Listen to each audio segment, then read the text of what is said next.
What's up, all you custom car, bike, and truck fanatics? So today we have something really cool in store. We're going to be working on a 1969 Camaro. Our mission, which we already chose to accept, is to take this Gen 1 Camaro and swap out a Gen 4 dash. As you can see here, I already started this, and it's not as easy as they say.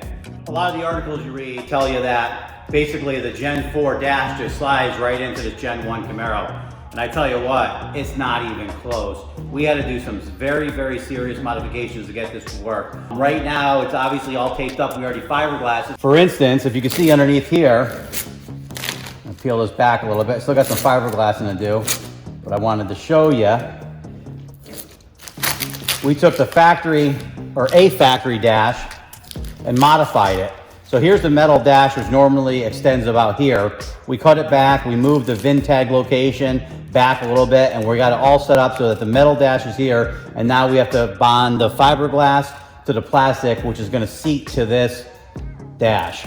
Right now, I'm gonna have to cut this fiberglass. I had made a little flange off the metal dash, the factory dash, to accept the new dash. So I wanted it to kind of sit on top of this and have a nice crisp edge. I'm gonna have to cut this really nice and clean right now. Okay, so we're about to get started here. I always like to grab a tool cart, put all my tools on there. You can roll it to your toolbox, get everything on there. This way you never put anything on or near a vehicle. When you're working with high-end vehicles, you really gotta be careful. You never, ever, ever lean on them, touch them, put anything on it. So with that said, I do like having the tool cart, so I'll throw all my stuff on there. Obviously, you know, when you're working with fiberglass, the smarter you work, the better it is. I work with composites every day, so you kind of like get into a zone. We do keep, you know, baby powder. A lot of guys, when they're working with fiberglass, will put baby powder on because it will keep some of the small fiberglass particles from getting into your pores. They actually make a special one through the composite shop that actually closes your pores, but stuff like that freaks me out. So we always keep this on hand. I don't really use it. A lot of guys, you'll take your gloves and then you could actually take tape and wrap it around your sleeve.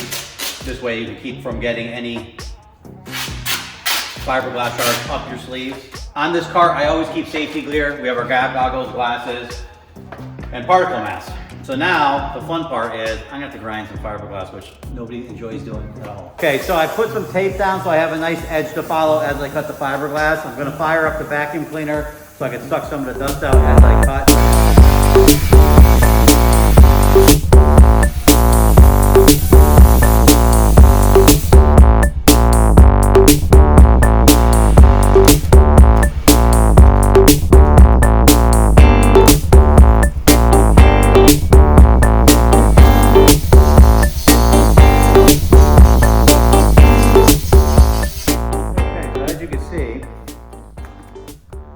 Using the vacuum and working, there's really no dust left over, which is really nice. So I can take a wet rag and just wipe down any of the excess. Now what I'm doing, as you can see here, this is where the dash stops, the fiberglass. This is where the metal begins. And there's actually a flat spot I made that comes up to the new dash. So I want this fiberglass to sit on top of here so that the material comes here. The problem is there's really not a lot of area here. Instead of using tape, I peeled the tape off and I'm actually going to use some PVA, which is a releasing agent. And I'm just going to go around and brush that onto the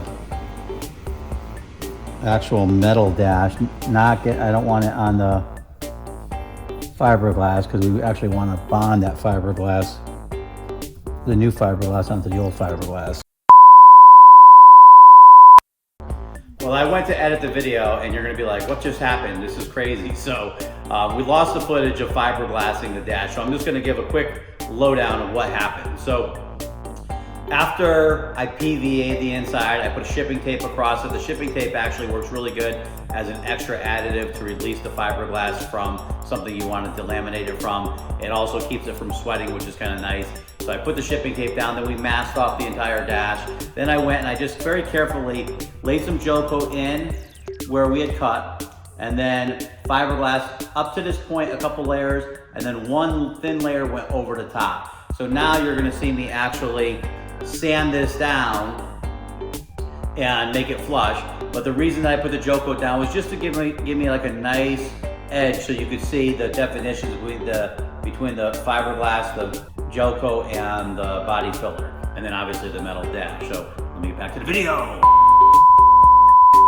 Okay, so now after I fiberglassed this original 2000 Camaro Dash to the 69 Camaro Dash, you know, some of it went over my overlap that I had made there. So I'm gonna sand this down so it's basically metal to fiberglass. Then I'll be able to pull it off and lower the fiberglass side by about maybe a 1/16 of an inch, 30 seconds, just to have a little bit step down so that when we put the vinyl material on here, it matches up exactly with the dash. I might have to slightly raise the 69 metal dash.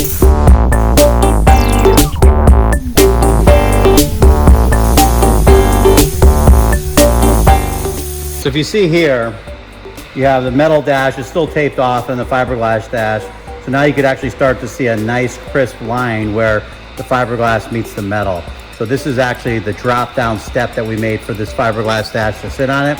So I did bevel this down. So I kind of body worked this first, then beveled it slightly. So there's actually an indentation. So now we could go back and body work the metal part and then slightly grind this, and it will allow the metal to be higher than the fiberglass dash by a little bit, just so the material can compensate for it. Now you'll see I use the DA for this. You don't really see me use a DA a lot, but when I'm doing body filing for metal work, I'll use an old-fashioned DA that has a locking mode, because if you lock it, that gives you your grinding mode. So you could use that for body filing when you're taking out imperfections in sheet metal work, or you could use it to really knock something down. Then the only other time I really use the DA is actually if I'm using like 3,000, 5,000, 8,000 grit on a polish, getting ready for polishing.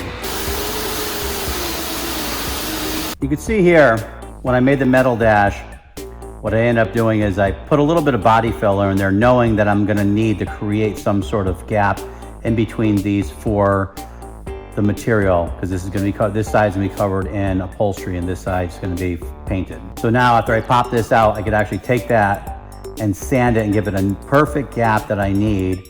I'm also gonna trim back the fiberglass dash a little bit and then body work the inside. So now I gotta clean this whole dash off. You can see where there's still PVA and some tape and stuff on there. I'm gonna clean all that off and then start doing a little bit of body work. I still have fiberglass work to do on the inside, obviously, but we'll get all that done, get it all sanded down and ready for body work. Okay, so you can see I got it cleaned up pretty well. All the tape, everything's off, it's really clean. Now you can see the definition between the metal dash and the fiberglass dash pretty well. So you can see I'm gonna sand off that 1/16 of an inch of body filler. That'll give me my gap for the material. Right now I'm gonna actually remask off the metal part really well with a nice crisp line.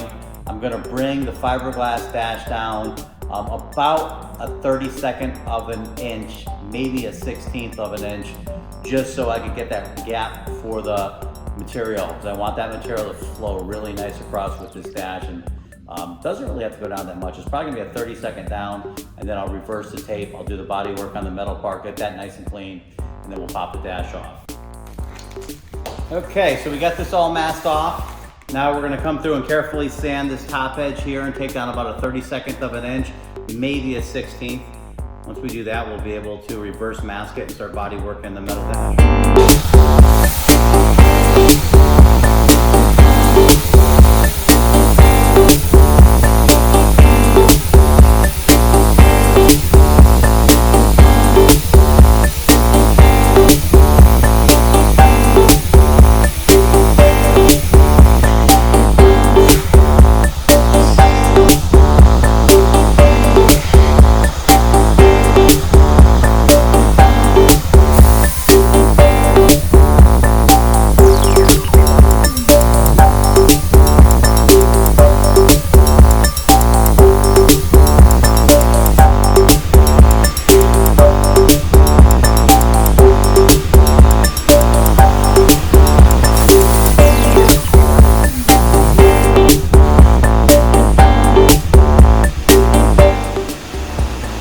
Now that the fiberglass is down low enough underneath the metal, I'm gonna start body working the top part of this. We'll get this fairly close and looking good, and then we'll actually peel the tape off and do a reverse masking. We'll mask the fiberglass, and then we're going to start body working the metal part of the dash so that they match up really well. Okay, so I'm gonna break up this video into parts because it's gonna be kind of long, and I figure if we break it up into like 10-minute segments, it'll be a little bit easier to watch.